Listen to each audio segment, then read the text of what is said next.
Hello साथियों, कैसे हैं आप सभी। मैं विक्रम और फिर से आप सभी साथियों का आपके अपने परिवार आरडी साइंस अड्डा में हार्दिक स्वागत करता हूं। दोस्तों, आज आपके लिए जो टॉपिक मैं आपके लिए लेके आया हूं वो बहुत ही इंटरेस्ट लाइक टॉपिक है, बहुत ही इंपॉर्टेंट टॉपिक है। एग्जाम्स में अक्सर इस टॉपिक्स में क्वेश्चंस देखने को मिलते हैं आपको। जैसा कि आप देख पा रहे हो, आज जिससे हम डिस्कस करने वाले हैं वो है एड्स। और एड्स से रिलेटेड जितने भी इंपॉर्टेंट फैक्ट हैं उन सभी फैक्टों को हम जानने वाले हैं। जो आपने पूरा देखा है तो दोबारा आपने कहीं दोबारा से आपको देखने की आवश्यकता नहीं होने वाली है। तो चलो दोस्तों, वीडियो को स्टार्ट करते हैं। तो जैसा कि हम सबसे पहले जाने कि जो एड्स रोग होता है, इससे जानने से पहले हम किन किन पॉइंटों को जानने वाले हैं। सबसे पहला पॉइंट जानने वाले हैं कि रोग क्या होते हैं, क्योंकि एड्स एक रोग होता है तो हमें सबसे पहले जानना चाहिए कि रोग क्या होता है। सेकंड बात जानने वाले हैं कि जो एड्स होता है ये एड्स होता क्या है। थर्ड, इसी का पॉइंट जानने वाले हैं कि एड्स किस वायरस के कारण होता है। नेक्स्ट, इसी का पॉइंट जानने वाले हैं कि जब एड्स होता है तो एड्स का जो वायरस होता है ये वायरस हमारी बॉडी में जब प्रवेश कर जाता है, कहने का मतलब जब एचआईवी वायरस बॉडी में प्रवेश करता है तो क्या सिम्टम्स दिखने लगते हैं। नेक्स्ट, इसका पॉइंट जानने वाले हैं कि जो एड्स होता है, इस एड्स के लिए जो वायरस होता है वो वायरस होता है एचआईवी वायरस। और ये एचआईवी वायरस के किन किन कारणों से संक्रमित होने का खतरा रहता है। और नेक्स्ट पॉइंट जानने वाले हैं कि एचआईवी वायरस को पहचानने के लिए कौन कौन से परीक्षण किए जाते हैं। नेक्स्ट, इसका लास्ट वाला पॉइंट जानेंगे हम क्या कि एड्स से रिलेटिव किस दवा का सबसे ज्यादा उपयोग किया जाता है। तो चलो दोस्तों, वीडियो को स्टार्ट करते हैं। इसके एक नंबर की पॉइंट की बात करते हैं। सबसे पहले बात करते हैं कि रोग क्या होते हैं या रोग कहा किसे जाता है। तो जो रोग होता है ये रोग कहा जाता है। जो रोग है ना, आपके पास जो शब्द होता है रोग शब्द, इस रोग शब्द का मूल अर्थ होता है या हम ऐसे कह सकते हैं मूल शब्द होता है व्याधा। क्या होता है? व्याधा होता है। और इस व्याधा का अर्थ होता है रुकावट। क्या होता है? व्याधा का अर्थ होता है रुकावट। अर्थ क्या होता है? रुकावट होता है। अब आपके पास जब आपको ऐसे पता है कि व्याधा का अर्थ क्या होता है? रुकावट, तो आप इससे इसकी परिभाषा बना सकते हैं किसकी? रोग की। कि जो रोग होता है ये रोग कहा किसे जाता है कि स्वस्थ शरीर में स्वस्थ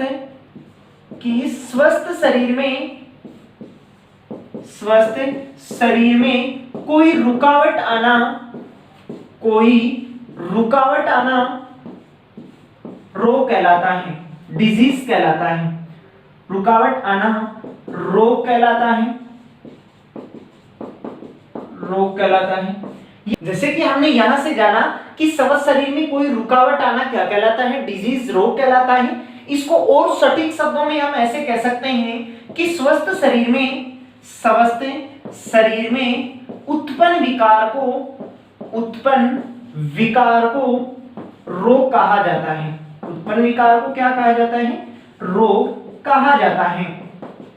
तो यहां से आप जान पाए होंगे कि रोग किसे कहा जाता है। तो जो कोई भी स्वस्थ बॉडी होती है, मानव शरीर होता है, उसमें कोई भी विकार उत्पन्न होना क्या कहलाता है? डिजीज कहलाता है, रोग कहलाता है। अब ये रोग आपने विभिन्न प्रकार से ऐसे जाना होगा कि कुछ जीवाणु जनित रोग होते हैं, कुछ वायरस जनित होते हैं, कुछ क्या होते हैं? वायरस जनित होते हैं, कुछ कवक जनित होते हैं। ऐसे विभिन्न प्रकार के रोग होते हैं। कुछ प्रोटोजोआ जनित बीमारियां होती हैं। अब इन्हीं रोगों में से हम एक रोग उठाते हैं, किसको? एड्स को उठाते हैं। और आपने 5वीं क्लास से इस चीज को पढ़ते आ रहे होंगे कि एड्स किससे रिलेटिव है, क्या क्या इससे सिम्टम्स जुड़े हुए होते हैं। तो उन सभी बातों को हम डिटेल से पढ़ने वाले हैं। यदि आपने वीडियो पूरा देखा है तो दोबारा से कहीं इस रोग को पढ़ने की आवश्यकता नहीं होगी, ये मैं आपको पूरे दावे के साथ कह सकता हूं कि जो वायरस होता है ये वायरस के कारण एक होने वाली डिजीज होती है। कौन सी डिजीज? एड्स। यानी कि हम ऐसे कह सकते हैं कि जो एड्स होता है ये एड्स एक विषाणु जनित बीमारी होती है। कौन सी जनित होती है? विषाणु जनित बीमारी होती है। और इसी को पूरा डिटेल से पढ़ने वाले हैं। चलो आगे जो इससे आगे वाली बातें हैं उन बातों को जानते हैं। सबसे पहले उठाते हैं यहां से किसको? एड्स को उठाते हैं। अभी यहां से जानते हैं कि जो एड्स होता है ये एड्स होता क्या है। इसको जानते हैं हम। जैसे कि इसका एक पॉइंट अपने कंप्लीट कर चुके हैं कि रोग क्या होते हैं, रोग किसे कहा जाता है। दूसरा पॉइंट स्टार्ट करते हैं। दूसरे पॉइंट में क्या बताना है हमें, जानना क्या है हमें कि एड्स जो होता है ये होता क्या है। अब एक बात तो हमने पढ़ चुके क्या कि ये एक वायरस जनित बीमारी होती है। कौन सी जनित होती है, वायरस, या इसी को हम कह सकते हैं क्या कि जो एड्स जो रोग होता है ये विषाणु जनित बीमारी होती है। किसके द्वारा, एक वायरस के द्वारा होने वाली बीमारी होती है। बहुत बार एग्जाम्स में ये पॉइंट पूछा जाता है कि जो एड्स होता है ये एड्स किसके द्वारा फैलाया जाता है या किसके जनित बीमारी होती है। तो आपने क्या जाना यहाँ से, ये एक वायरस जनित, ये एक विषाणु जनित बीमारी होती है। नेक्स्ट हम इसका एक संक्षिप्त रूप जानते हैं कि एड्स जो होता है इसका संक्षिप्त रूप क्या होता है, AID और S। इसका संक्षिप्त रूप होता है क्या, इसका संक्षिप्त रूप होता है एक्वायर्ड इम्यूनो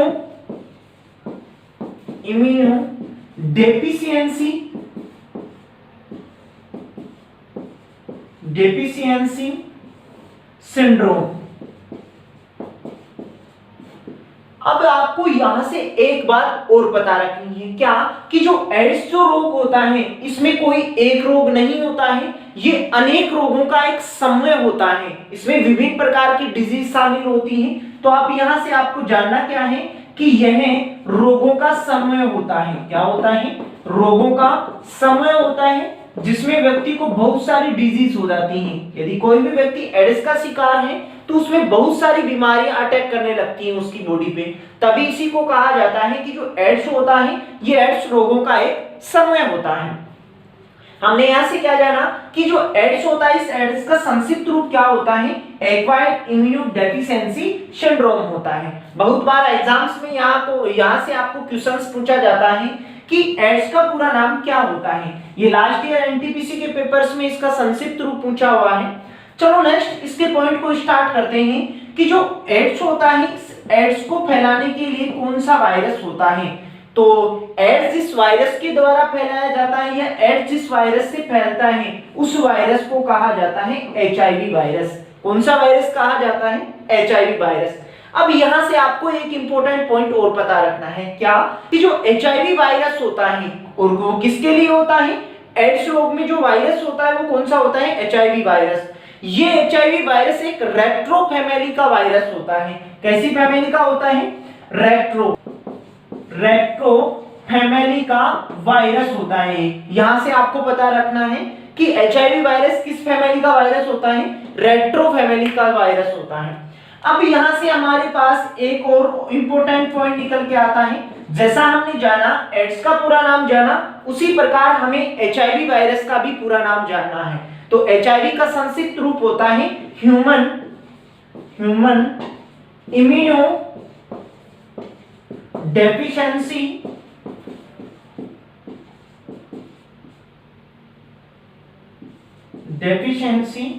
वायरस। अब यहां से आपको दो का संक्षिप्त रूप पता चला होगा। तो एक तो AIDS एड्स का पता चला होगा, acquired immuno deficiency syndrome. Next हमने जाना कि एड्स के लिए जो वायरस होता है HIV वायरस, ये एक रेट्रो फैमिली का वायरस होता है और इस वायरस का संक्षिप्त रूप होता है ह्यूमन इम्यूनो डेफिशिएंसी वायरस होता है। बहुत बार ये दोनों ही आपको संक्षिप्त रूप पूछे जाते हैं पेपर में। तो चलो नेक्स्ट स्टार्ट करते हैं। नेक्स्ट पॉइंट हमारे पास स्टार्ट होता है कि जो HIV वायरस होता है ये HIV वायरस होता क्या है। तो यहां से आपको इंपॉर्टेंट पॉइंट ये और पता रखना है कि जो HIV वायरस होता है ये HIV वायरस RNA और प्रोटीन का बना होता है। किसका बना होता है, RNA और प्रोटीन का बना होता है। यहां से SSC में क्वेश्चंस पूछा जाता है। एक बार SSC में यहां से क्वेश्चंस पूछा हुआ भी है। बहुत सी एग्जाम्स ऐसी होती हैं यहां से आपको छोटे छोटे पॉइंट अक्सर एग्जाम्स में पूछे जाते हैं। तो एसएससी में जो क्वेश्चंस आया था वो क्या था कि HIV वायरस क्या होता है। तो आपको वहां से बताना था कि जो HIV वायरस होता है ये वायरस RNA और प्रोटीन का मिक्स रूप होता है। किसका मिक्स रूप होता है, RNA और प्रोटीन का मिक्स रूप होता है। तो चलो इसके नेक्स्ट पॉइंट की ओर बढ़ते हैं। चौथा पॉइंट स्टार्ट करते हैं यहां से, कौन सा कि जो एड्स होता है, इस एड्स का जो HIV वायरस होता है, ये वायरस यदि हमारी बॉडी में प्रवेश कर जाए तो कौन कौन से सिम्टम्स दिखने लगते हैं या क्या प्रभाव पड़ता है, उनको जानने वाले हैं। अब इसका नेक्स्ट आता है कि HIV वायरस मानव शरीर में प्रवेश करने पर, मानव शरीर में प्रवेश करने पर, अब जैसे कि आपने कहीं से सर्कुलेटरी सिस्टम पढ़ा होगा, कहने का मतलब परिसंचरण तंत्र पढ़ा होगा। परिसंचरण तंत्र में पढ़ा जाता है किसको, ब्लड को पढ़ा जाता है। और जहां कहीं से भी आपने ब्लड पढ़ा होगा वहां जाना होगा आपने कि ब्लड में विभिन्न प्रकार की कोशिकाएं होती हैं, जिसमें एक होती है RBC, दूसरी वाली होती है WBC और तीसरी वाली होती है प्लेटलेट्स। कौन सी होती है, प्लेटलेट्स। फिर आपने इनके कार्य पढ़ा होगा कि RBC का काम होता है O2 और CO2 का परिवहन करना। WBC का कार्य पढ़ा होगा प्रतिरक्षी तंत्र को मजबूत करना, या हम ऐसे कह सकते हैं प्रतिरक्षी तंत्र, या हम इसी को कह सकते हैं इम्यून सिस्टम। इम्यून सिस्टम को मजबूत करने का काम करती है कौन, WBC। या हम ऐसे कह सकते हैं शॉर्ट शब्दों में कि रोगों से लड़ने की शक्ति पैदा करती है हमारे शरीर में, रोगों से लड़ने की शक्ति पैदा करती है। और जो बिंबाणु होती हैं, जो प्लेटलेट्स होती हैं, ये रक्त का थक्का बनाने का काम करती हैं। क्या काम करती हैं, रक्त का थक्का बनाने का काम करती हैं। अब मैंने आपको ये बीच में ये चीजें क्यों बताई, क्योंकि जो HIV वायरस होता है, ये HIV वायरस जब हमारी बॉडी में प्रवेश करता है तो ये डायरेक्टली WBC पे अटैक करता है। अब जब HIV वायरस WBC पे अटैक करता है तो ये WBC भी दो प्रकार की होती है, एक तो होती है बी लिम्फोसाइट, एक तो होती है बी लिम्फोसाइट और एक होती है T लिम्फोसाइट। अब जब HIV वायरस हमारी बॉडी में प्रवेश करता है तो ये डायरेक्टली T जो लिम्फोसाइट होती है इसको नष्ट कर देता है, या HIV वायरस अपने भोजन के रूप में T लिम्फोसाइट को खा जाता है, हम ऐसे कह सकते हैं इसको। तो हम ऐसे कह सकते हैं जब T लिम्फोसाइट, या हम ऐसे कहते हैं कहीं इस बात को कि जो HIV वायरस होता है, HIV वायरस WBC को क्या कर देता है, कम कर देता है या इसको नष्ट कर देता है। जब हमारी बॉडी में WBC नहीं होगी तो जो इम्यून सिस्टम बनाने का काम होता है वो नहीं हो पाएगा, हमारी बॉडी धीरे धीरे क्या होगी, उसका जो इम्यून सिस्टम होता है वो धीरे धीरे कमजोर पड़ने लगेगा और अंत में व्यक्ति की मृत्यु हो जाती है। क्या हो जाती है, अंत में व्यक्ति की मृत्यु हो जाती है। तो ये इसका नेक्स्ट पॉइंट था। चलो इसी के नेक्स्ट पॉइंट की ओर बढ़ते हैं कि जो HIV वायरस होता है, ये HIV वायरस के संक्रमण के क्या क्या कारण हो सकते हैं, हम कौन कौन सी ऐसी छोटी छोटी गलतियां करते हैं जिनकी वजह से HIV वायरस हमारी बॉडी में प्रवेश कर सकता है। तो इसका नेक्स्ट पॉइंट है कि HIV वायरस के संक्रमण के कारण, HIV वायरस के संक्रमण के कारणों को जानते हैं कि कौन कौन से ऐसे कारण होते हैं जिनके कारण HIV वायरस बॉडी में प्रवेश कर सकता है। सबसे पहली बात तो हमारे को यहां से ऐसे पता रखनी है कि HIV वायरस, या हम इसको ऐसे कहें कि एड्स जो होता है, ये एड्स असुरक्षित यौन संबंधों के कारण होता है। क्या होता है, असुरक्षित यौन संबंधों के कारण होता है, असुरक्षित यौन संबंधों के कारण। नेक्स्ट इसका पॉइंट होता है कि संक्रमित सुई का उपयोग करना, संक्रमित सुई का उपयोग करना, सुई का उपयोग करना। और नेक्स्ट इसका पॉइंट होता है नशीले पदार्थों के, नशीले पदार्थों के अत्यधिक सेवन से, अत्यधिक सेवन से। और जो चौथे वाला इसका पॉइंट है, ये चौथे वाला पॉइंट इंपॉर्टेंट है, यहां से यूपीपीएस में क्वेश्चंस आया हुआ है कि जो टेटू बनाते हैं, टेटू बनाने पर भी एड्स हो सकता है। कि सर टेटू बनाने पर कैसे हो सकता है, टेटू बनाने पे जो सिरिंज काम में लेते हैं, जो सुई काम में लेते हैं, वो बार बार या अनेक बार इसका उपयोग करते हैं, जिससे ब्लड से संक्रमित हो जाती हैं। और ब्लड से जब संक्रमित हो जाती हैं तो इससे दो रोग हो सकते हैं। एक तो हो सकता है कौन सा, एड्स रोग हो सकता है, और दूसरे वाला हो सकता है हेपेटाइटिस। कौन सा हो सकता है, हेपेटाइटिस रोग हो सकता है। तो यहां से आपको इन दोनों का भी पता रखना है कि टेटू बनाने पर कौन कौन से रोग हो सकते हैं। एक तो हो सकता है एड्स रोग हो सकता है, और एक कौन सा हो सकता है, हेपेटाइटिस रोग हो सकता है। तो ये इसका नेक्स्ट पॉइंट था। चलो इसके नेक्स्ट पॉइंट की ओर चलते हैं कि एड्स का जो नेक्स्ट पॉइंट होता है वो होता है कि एड्स की पहचान करने के लिए या एड्स के वायरस की पहचान करने के लिए हमारी बॉडी के लिए कौन कौन से टेस्ट किए जाते हैं। तो एचआईवी नेक्स्ट पॉइंट है कि एचआईवी वायरस को पहचानने के लिए जो किए जाने वाले जो टेस्ट होते हैं वो टेस्ट कितने प्रकार के होते हैं और वो कौन कौन से होते हैं। एचआईवी वायरस को पहचानने के लिए हम दो प्रकार के टेस्टों का उपयोग दो प्रकार के टेस्ट किए जाते हैं। एक तो जो टेस्ट होता है वो होता है एलिसा। कौन सा होता है, एलिसा होता है। और जो दूसरे वाला टेस्ट होता है वो होता है western blast test. Western blast test होता है। अब यहां से आपको दोनों ही क्वेश्चंस आपको एग्जाम्स में देखने को मिला होगा कि एड्स को पहचानने के लिए कौन कौन से टेस्ट किए जाते हैं। तो सबसे जो कारगर जो टेस्ट होता है वो तो कौन सा होता है, एलिसा होता है। और इसके बाद किया जाता है कौन सा, वेस्टर्न ब्लास्ट अब टेस्ट। अब जो एलिसा होता है इसमें भी आपको एग्जाम्स के पॉइंट ऑफ व्यू से एक पॉइंट पता रखना है, क्या कि जो एलिसा होता है इसका पूरा नाम क्या होता है। एलिसा का पूरा नाम होता है एंजाइम लिंक इम्यूनोसोर्बेंट, ऐसा ही इसका पूरा नाम होता है। तो क्या होता है इसका पूरा नाम, एंजाइम लिंक इम्यून सोर्बेंट एसआई। इस एलिसा जो टेस्ट होता है इसका पूरा नाम होता है। और दूसरे वाला टेस्ट कौन सा होता है, वेस्टर्न ब्लास्ट टेस्ट होता है। अब इसके जो टेस्ट जो एचआईवी वायरस होता है, इस एचआईवी वायरस के लिए जो दवा काम में ली जाती है ये दवा कौन सी होती है। तो एचआईवी वायरस के लिए जो दवा ली जाती है या हम ऐसे कह सकते हैं एड्स के उपचार में जो दवा काम में ली जाती है वो दवा होती है जिडोवुडीन। कौन सी दवा होती है, वो दवा होती है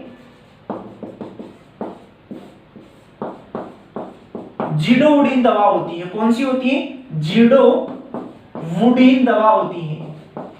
इसको AZTB कहा जाता है। क्या कहा जाता है, AZTB कहा जाता है इसको। ये एसएससी में क्वेश्चंस पूछा हुआ है कि एड्स के उपचार के लिए कौन सी औषधि का प्रयोग किया जाता है। तो कौन सी औषधि का किया जाता है, जिडोवुडीन औषधि का उपयोग किया जाता है। और इसको कहा जाता है एजिडोथाइमिडीन। क्या कहा जाता है इसको, AZT, या हम ऐसे कह सकते हैं एजिडोथाइमिडीन भी कहा जाता है। क्या कहा जाता है, एजिडोथाइमिडीन भी इसे ही कहा जाता है। और ये एक रेट्रोवायरल प्रकार की दवा होती है। कैसी होती है, रेट्रोवायरल प्रकार की दवा होती है। हमने इससे पहले इसे पढ़ा था कि जो एचआईवी वायरस होता है ये एचआईवी वायरस एक रेट्रोवायरस होता है या रेट्रो फैमिली का वायरस होता है, हम ऐसे कह सकते हैं। इसी प्रकार जो इसके सिम्टम्स को कम करने के लिए जो दवा उपयोग की जाती है वो कौन सी होती है, जिडोवुडीन, या हम इसको शॉर्ट में कह सकते हैं AZT, या कहा जा सकता है एजिडोथाइमिडीन कहा जा सकता है। तो इस प्रकार आप एड्स से जुड़ी हुई सभी बातों को जान पाए होंगे। वीडियो आपने शुरू से एंड तक देखा है तो इससे जुड़ी हुई सभी जो इंपॉर्टेंट पॉइंट है वो सभी पॉइंटों को आप जान पाए होंगे। और इससे जो जुड़े हुए क्वेश्चंस हैं वो नेक्स्ट पार्ट में मैं आपके लिए जल्दी ही लेके आने वाला हूं। आपको जो दिया हुआ कंटेंट है वो दिया हुआ कंटेंट उम्मीद करता हूं आपको समझ में आया होगा। यदि आपको वीडियो पसंद आए तो उसको लाइक और शेयर करना नहीं भूलें। चैनल पे आप अपना कीमती समय देने के लिए आपका बहुत बहुत धन्यवाद। इसी प्रकार नेक्स्ट वीडियो में आपसे मैं बहुत जल्द मुलाकात करने वाला हूं। तब तक के लिए धन्यवाद।